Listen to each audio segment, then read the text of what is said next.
RNC market रे BJD युव नेता बुल्लू पट्टनायक जन्मदिन पालन को नहीं विवाद पर चेयरमैन और बुल्लू पट्टनायक समर्थक सांबादिक सम्मिलन करी विधायक नलांग ठारे 3 एकर सरकारी जमी को जोर जबरदस्त अख्तियार करी घर और माछ चाष करुथिबार आनिले अभियोग। उपजिलापाल जदि 8 दिन मध्य एही सरकारी जगह को सरकार अख्तियार को न आनिबे आगकू जोरदार आंदोलन कराजिबो बोली चेतावनी देइछन्ती।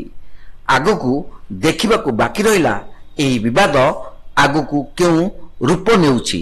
आपण जिल्लापाल उपजिल्लापाल को आमे कहि दकू चाहूछु जदि से नड़ांग जगह को जदि 8 दिन भीतर आपण खाली न करी कि सरकार अख्तियार न नेले आमे ए सांबादिक भाई मानकर साहाय्य नहीं कि स्थानीय लोकंकर साहाय्य नहीं कि सेठी जो इलीगल एनक्रोचमेंट हेछि ताको आमे खाली करिवु।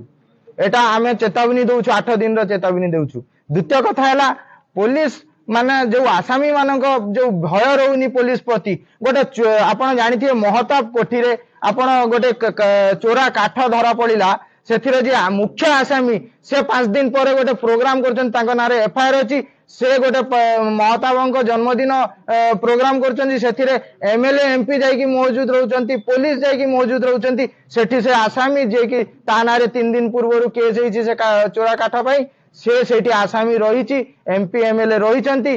भद्रकरू पुनील कुमार सामंत को रिपोर्ट तीर्थ क्षेत्र लाइव।